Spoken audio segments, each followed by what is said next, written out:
Mbote mwana mboka. Mbote ndeko journaliste, mbote na chaîne na biso vraiment ya mboka, chaîne vraiment aux sérieux, chaîne eza au milieu du village, Océan du Congo TV, mbote na bakongomani nyonso na musika to na pembeni o vraiment balandaka chaîne oyo balandaka biso de tout le temps. Na ko profiter na occasion pour pesinga vraiment la chaîne pour remercier le commandant du peuple, président élu Martin Fayulu Madidi, et le secrétaire général de Vos Kitoko Mulenda, et na remercier vraiment Nzambe Oyakela Likolo pe na se, na remercier vraiment na profiter na ko remercier Papa Moke en Angleterre. Mes condoléances vraiment à maman Christine Mafolo. Matalaka a coupé le papa, ils ont facilité mes condoléances. Ils ont appelé ma cassi. Et je remercie papa Dida. Je remercie vraiment papa Ikulu, maman Gabi na Belgique. Je remercie tout le peuple congolais. Vraiment, nous avons on est ensemble. Merci mwana mboka mikolo vraiment eleke belé ba imboka ba kobosana kiyo oyo ba yeba kiyo te poto yebi ke ozalaki bongo hospitalisé ozalaki bongo na problème mais o mekali susu ko yebisa ba imboka kombo na yo nani ozana parti nini osala ka musala nini. Merci vraiment na sepeli makasi na motuna oyo vraiment tuninga nga c'est Cordo Didier, coordonnateur ya place de la résistance ya Itaga Bukasa EDD, naza coordonnateur adjoint ya district ya Lukunga. Vraiment ngai Cordo Didier Mumanga vraiment mikolo belé parce que na salaka vraiment accident quoi qu'il na béton en plein de séance au eza ya biso na place à résistance vraiment ezaki kumoko ya makasi na sake moraja kati mais Nzambe vraiment salinga grâce moko impossible na yebi ke opération mutu bato minene bakenda bamoto modi kembe bakufa na opération ya mutu bazame ebele bamalumalu opération ya mutu bakufa nga Nzambe salinga ma grâce vraiment na remercier les sous le commandant du peuple, le président élu na oyo vraiment asali po na nga sunga nga vraiment à 100%. Kalaka zwinga ti na Gombe na hôpital na sali 18 jours vraiment à dépasser qui soit na le bakutu montawana donc c'est un peu moins passé mais a dépassé plus de $10,000 pour le loto monana ndenge to monana bo vraiment merci na le professeur de Vos Kitoko, merci na stratégie Zalingo et puis merci na ba diaspora o ma ba soutenir ki ngai papa Ikulu, papa Dida, maman Christine Mafolo, présidente ya AFEC, coordonnatrice ya AFEC Belgique, na maman Gabi, bango nyonso vraiment papa Moke en Angleterre, vraiment bango nyonso ba soutenir kinga et belé pe ba soutenir nga la ba prière pour lelo vraiment na sala boy, tout le monde na susu mokola lelo ngana bino le susu la chaîne Oyo c'est du Congo TV. Nzambe ana vraiment alola azwa lokumu. Merci Cordon Didier, Nzambe alola azwa lokumu, ba imboka ba monio kala ba monio ba sepeli susu. Toko fungola basango na biso na mai oyo ezali kosala ba ikomomani pasi vraiment ba congolais oyo ba sepelaka na komba ya mwana mboka Martin Fayulu Madidi oyo abundaka ba congolais oyo ba votaki mwana mboka Martin Fayulu Madidi massivement na 2018 na Seambula.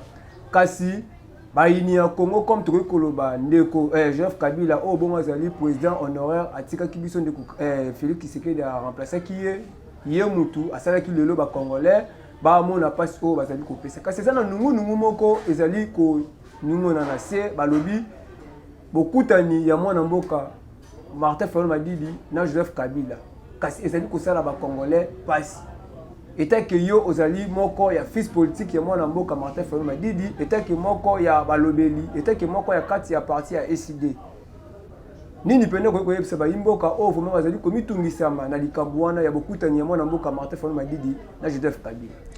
Merci vraiment, journaliste, merci. Na lo bakango boy.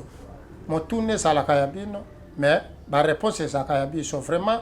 Et ça motuna oyo, a Congomani, presque, la diaspora, a Congolais, presque le monde entier, baza ko se poser la question oyo. Pe ba te belé baza ko mituna. Ba misu baza pour, ba misu baza contre et suite de suite. Nakolo baboy. En tout cas, tout le peuple congolais, bola nanga marabo kebi, o langina le répondre na mutuna oyo, journaliste à tuninga. Na olo baboy. Omoni monsieur Chilombo oyo bango moko na IDPS ba pesa kombo ya eloko béton. C'est-à-dire mutu bo pesa kombo ya eloko béton. Alungwe awa kena Kisangani akende makamususu akomi kuna o constitution zo bloquenga, il faut na changer ngo, il faut na réviser ye moka loba mahami bali révision kaye changement kaye. Alors totala ki tolobi te mutoyo alobaka lobani ba makambu kandenga lobaka aye ko kende suna Grand Katanga président na Lubumbashi o ngai na sa garde de la nation na ko interdire ngai constitution oyo et ko ça la changer.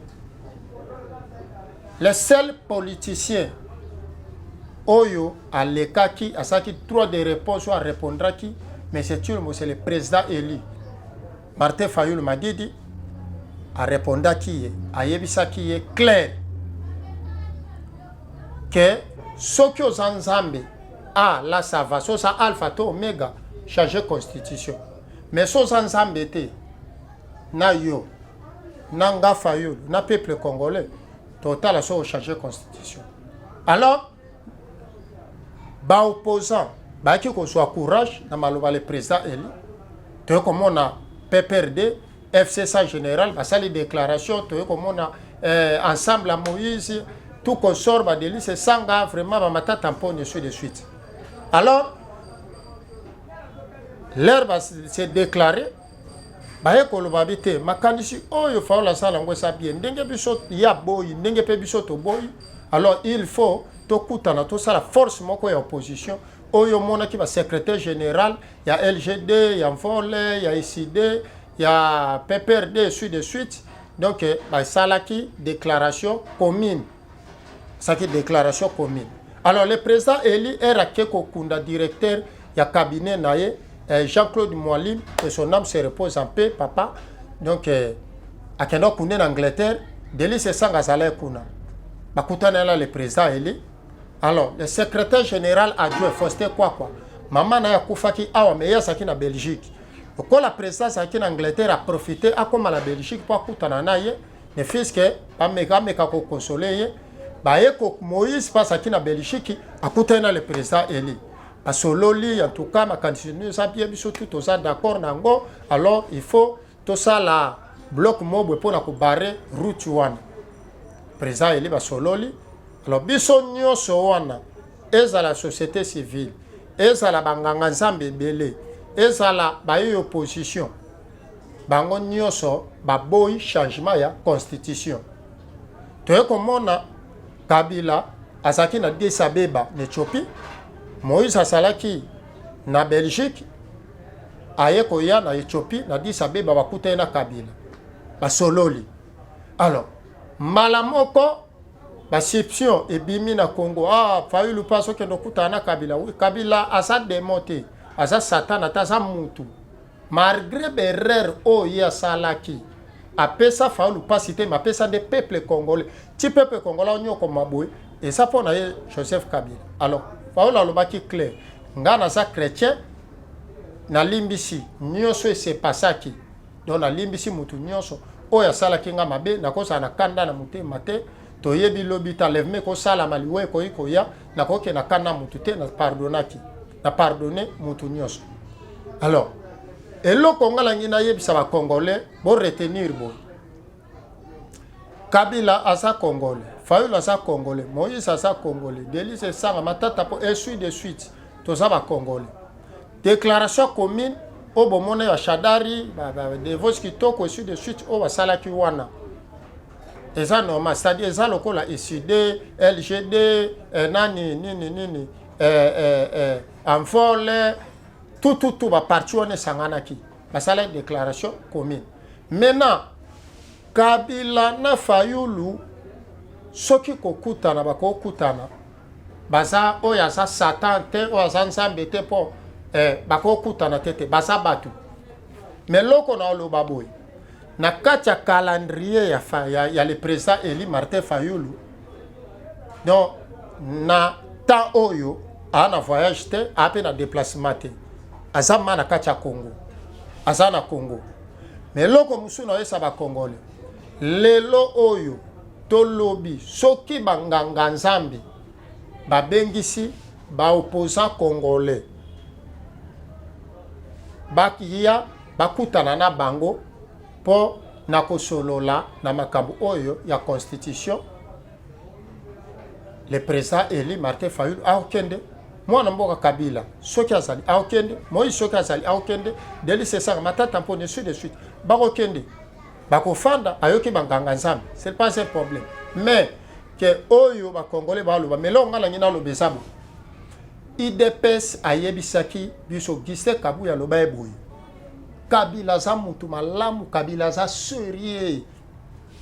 Atali gauche, atali droite, place après sa pouvoir, taper ça en biso. Donc pouvoir ba na ko Kabila mutape sa bango. Mutako toucher Kabila biso toko sa charger na yi. Wano Giste Kabuya. Alors, basala ki coalition na bango, to bando mona Kabila na Félix, nyonso bazo kutala bazo solola. Ezaki problème te. Lelo oyo eza ba Kongomani te, eza bato ya sanzete.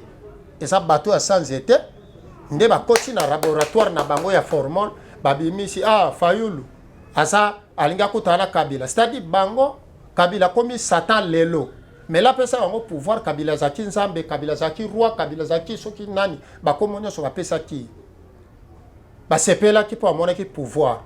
Alors lelo oyo ezo sala bango siko somo elo na yesa ba congolais eza somo e komo sala bato IDPS bamoni ke Kabila sakutena na Moïse Katumbi c'est ka kutana na Kabila so kutana Kabila biso to sukapi c'est biso pouvoir comme kende allez babimisi yango bakomi ko intoxiquer peuple congolais boko tala ba distraction ya bata sans tete basi ba perda vitesse basa susu na invitation na ko qualifier bango ndeni, c'est-à-dire Fayulu na Kabila so ba kutana bazanzambe na Satana te. Politique ezala kabinemi te za échange des idées. Oya zana idée ne boye, oya lobi te ngala olia loso, oya lobi te ngala olia fufu. Alors oya le loso oya le fufu. Mais bango nyonso ba le kabiloko oya sa politique. C'est-à-dire baza ba ennemi te. Soki kokutana na bango oyo ke bakoku Kabila na Fayulu bakutana.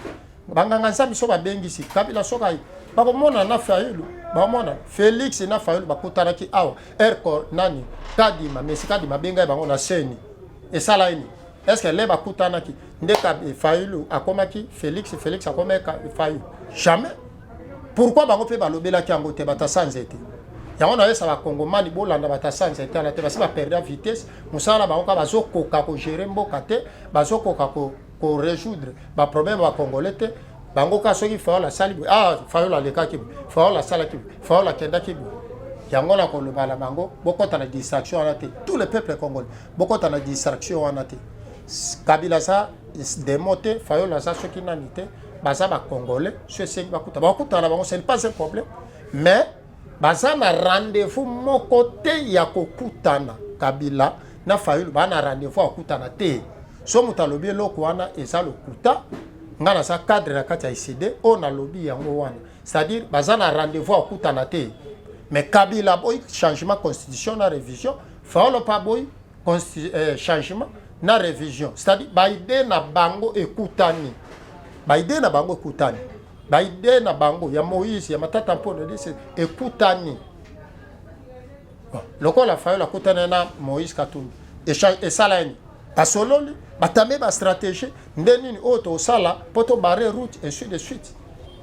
Yango wana na sa congolais bokota na ba distraction bata sans été wana ba distraction bata sans été affaire ba ona sans été loko sala yate banda ba zo pouvoir 6 ans yango tokende 7 ans et l'autre côté ba la sans été, donc distraction na distraction.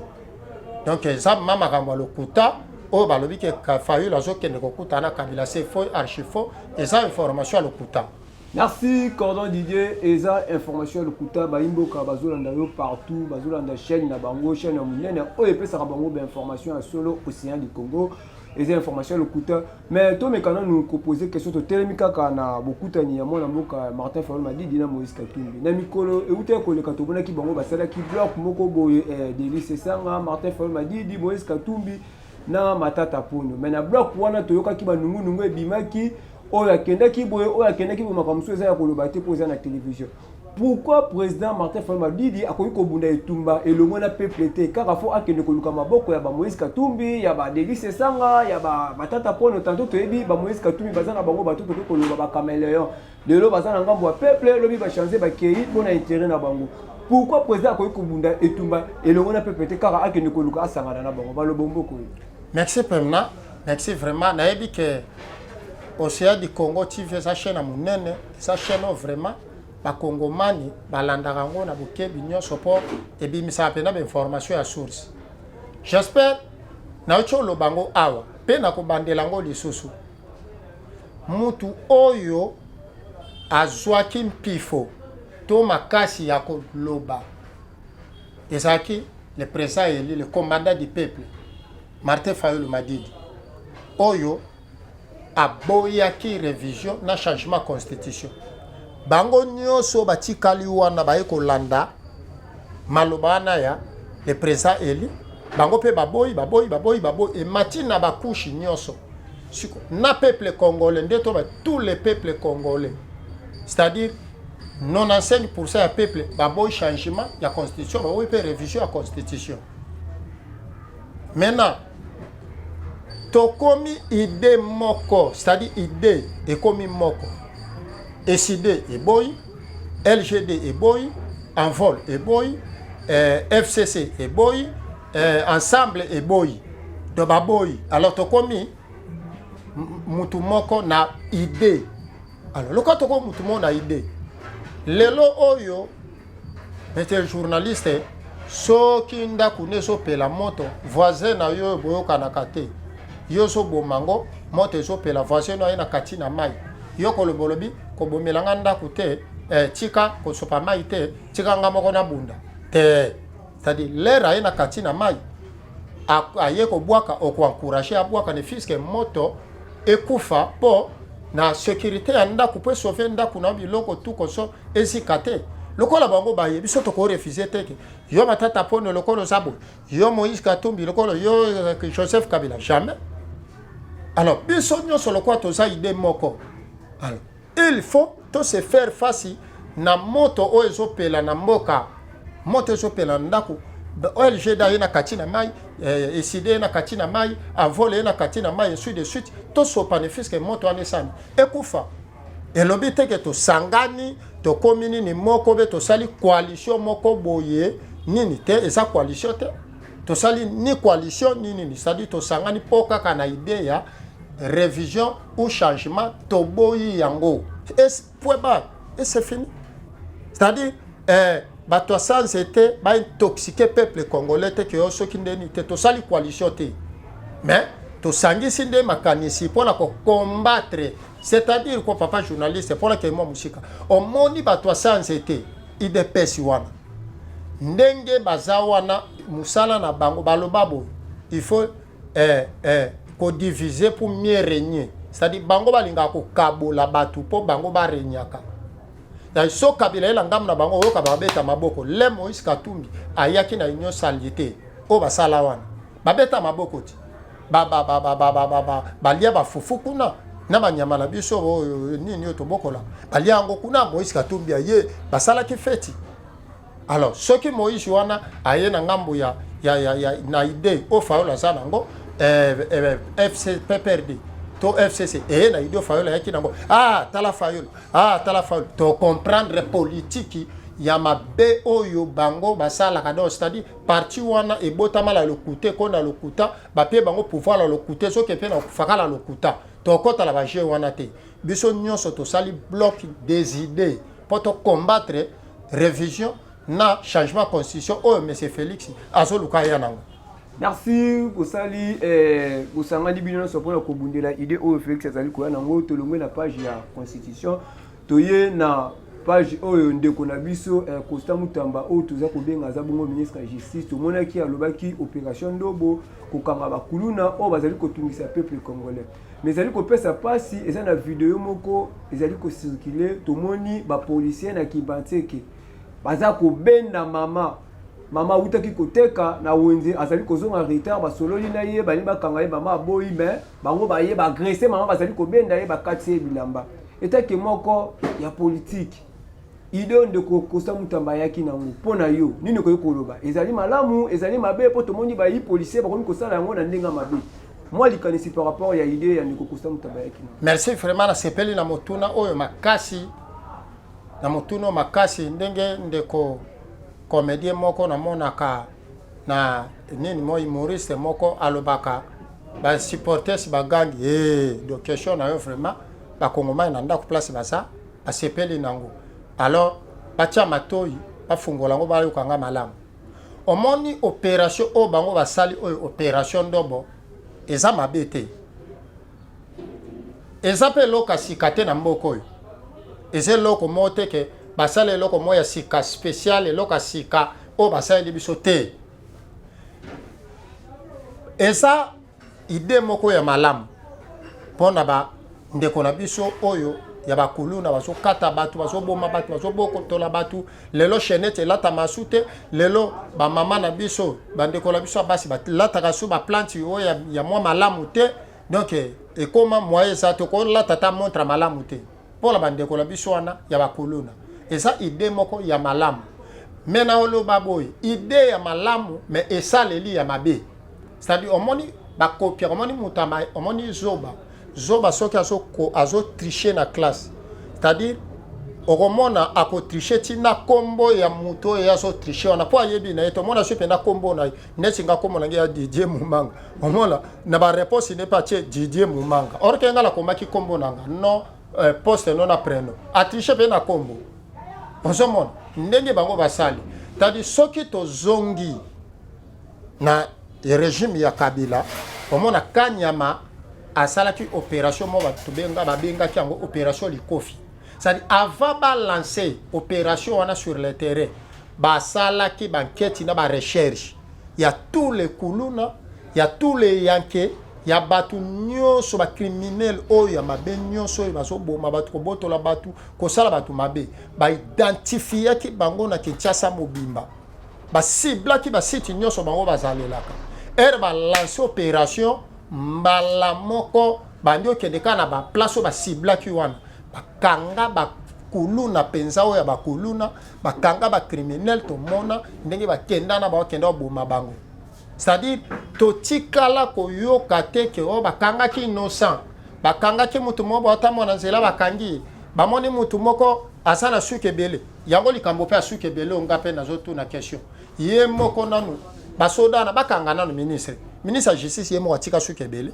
est-ce que suke za ke fraction lelo so saka la suke bele bakangi c'est-à-dire batu wana basala ki vraiment musala to mona pe na kanya masala musala akangeli biso bakuluna akangeli biso ba fazer o bando botro batu babiloko ba criminel tout consort kanga bango akenda na bango mais oyo ba eko copier oyo makambu oyo kaka ezalaki oyo kanya masala opération Likofi bango ba balusha opération Ndobo na opération Ndobo ba vrai kuluna bazana cité donc o basokanga majorité ba innocent pourquoi ba cible ki ba site na bango te ba landela ki bango te ye moko Costa Mutamba bimisi bango na makala kulune mati ye moko susu opération Ndobo o bando lukasu bango moko bafandi bakomi kokanga ba innocent préfane to mona ki mwana oyo ya autaki répétition asambela kasoki na église moko ka totanga kombo te kwa chaîne na télévision ta azonga bo na ba matériel na ye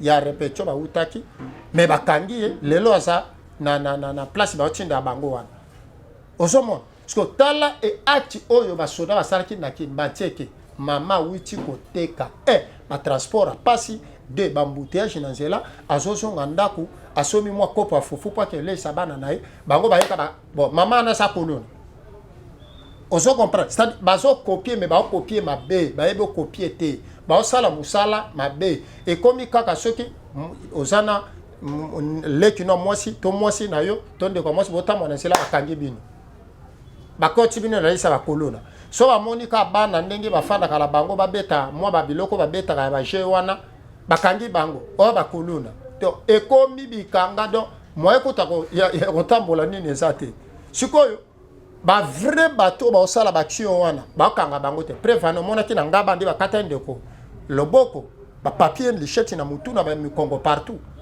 ba vrai kuluna bazali o ba kanga ces autres des innocents il fallait qu'il ba cibler ba site wana po ba banda so musala na bien vraiment na osenga vraiment la police congolaise boyebi ba souciacho nyonso eza awa ba bureau du quartier ba chef du quartier partout ba yebi ba kuluna ba ndako ba fandaka ba place bango bazalaka ba luka batu wana ba pesa bango ba nini ba itinéraire nyonso ba expliquer bango po ba sa musala la malamu idée ya bien mais ça les ça mabe. Merci mon mboka idée ya bien essayer les ça mabe to ko kenuke na suka to mona kina mikoleleka kizandu ezalaki ya kokanga ba mama balelaki bakanga kizandu salité. Mais tu as vu descente ya mwana mboka Félix Antoine Tshisekedi au bon azali président de la République démocratique du Congo na Zambie. Tu as vu moi liloba par rapport ya descente na ya kati ya Zambie ya marché na biso central. Ni ngoi koloba. En tout cas mboko Congo papa journaliste Congo to na chance te. Moni Congo. Bon, son alobi chance te c'est trop dire parce que ezaka mboko nsamba pesa biso. Yaka mboko nsamba pesa biso. Tokoki kolakelango mabete tokolo belango pe mabete parce que ça mboko nzamba pesa biso mais Congo na koloba ezui moi décadence moko boye na batu oyo bazozwa pouvoir par force omoni natala refi moko ya ba Rwandais baloba na Congo batamaele baate tala kaka ba adage mo ba muyaka moka fixa ba yaka nyonso na Congo batamaele bazate pourquoi balobe lokwa na Congo batamaele bazate c'est ba moni bato ba okama mboka makambo ba osala yo batali babi mais comment ba professeur aminene bato mayele ba na mboka mais ba so pouvoir te ba ko postuler 2006 to vota nani Mbemba Kabila ya to voter tchena 2011 nani Kabila ka fandi wana to ko voter Martin Fayulu ba poser le biso Félix 2023 élection salami inani yo somo na mboka ni élection salama inani tina décembre ba to votaki de élection banda janvier ti décembre ba to votaka oyo élection nzambe moko yo et Simba alors mboko to na chance te lelo oyo totala makambo eso se passé na Congo o ngala lobaka sombele suka la bisanga bolo po suka la mumbwele c'est-à-dire to lembate biso to lembate to ko continuer ko bunda na mboko yo ti to ko zwa ba konji oyo baza valable pour la zone sa mboko na rai basali na yebiso loko moko journaliste omoni na ba parti politique na la sangwa défi ba parti tous les partis politiques ya RDC na yebi ndeko moko ya séance était ya IDPS abela au cadre na bango abela makasi mama Olivi mutakenda ozoya sana mo quelque chose en bimaki kana parti wana na mona ndeko moko na yebi malamu yepa yebinga azwaka kuna lokolo kala ba marche parti sundola ndeko wana kota mabeli mais eside Martin Fayulu ngamoko yo oyebi na jiku moko ya munene opération mutaki facile te a traité abimisi mbongo plus de $10,000 le longa na sa envie mais ana pouvoir te aiba pe mbongo mboka te EDD ndeko Carlos Ikala la bukana colonne oyo plus de $20,000 ebima o fa la bimi sa poisson que ça ndeko na vie ndeko Cédric a soit balle na lokolo a bukana le président il a traité les lois zonga ma colonie somi bala comme autambo c'est-à-dire topé sa chance congolais to pesa omoni muto asa sur pouvoir ba pesa ke sous chance te po bilo mo bo mona mambo ele kalamboka c'est-à-dire ndeto sa awa to sa lelo ko bakisa te to lelo ko longola te lelo ba fandisi distraction ya changement constitution mais au monde ba rebelle ba sa ko avancer ba rebelle bango ba sa ko avancer na munoko national groupe terroriste te or que M23 nanga tout consort bango ba sa ko avancer lobby to yo ko go me ko yo Bukavu ko yo boye ko mais bango ba sa la distraction ya changement constitution papa ekolekate biso peuple congolais tolia penali na suka 2028 ya kalate tozwa mayele 21 ans oya Kabila 10 ans auto que nanani ça fait 31 ans o ba l'excel biso na mokili pour rien tout roto soit na chance à suka ya ko voter vraiment tout pour la babuzo banyoso banda Félix aloba ti auto que 7 ans promesse na promesse inania gouvernement nini basali foi na foi gouvernement pour misala 6 mois Félix a prêté serment na janvier le lopé to la janvier une année nini asali kaba promesse kaba nini nyos au changement constitution boina bo donc distraction ti lelo talaka président mo maso promettre batuna bona ni Thomson et kita pour batbali à Thomson aucun quitté est-ce que c'est normal marché central yango la banda bakanga ti lelo position na ngoye banakate batu batelengana batu bakoya batu bakufa pour na marché wana ti lelo alors batu wana bazwa ki pouvoir na Congo non pas pour bakokisa ba besoin ya peuple congolais pour bango moka ba sarichi na famille na bango point barre c'est fini to mona ngo pe lelo peuple congolais fandika la kacha misère bakisa mi souffre ça bango ba se réjouir bango na batonga banda ko partout ta ba fina bango ndenge kono et ça passe pour na mboko Congo est sans chance to pesa Congo chance donc lobby nous avons ça la grâce. Merci Cordon Didier to pesa Congo chance lobby nous avons ça la grâce to komi bongo na suka émission na biso moi liloba ya suka par rapport ya moko ya bino ya communicateur busala kanele même musala moko ya bino ya kati ya parti na kombo ya papa océan moko pe ya mama combattante mama na biso tabala na moko pe ya biso isusu ya combattante papa ngadiadia oyo bongo bakangaki bango lelo tozali koloba tozoki ne déjà un mois ngoyo place oyo bazali eza koyibana te moi liloba par rapport ya arrestation na bango yini koyi koloba. Merci vraiment avant ya wana na koloba boy omoni makamo nyoso la guerre est souffrance ya peuple nyoso oyo pour esila esenga il faut to fanda sur table.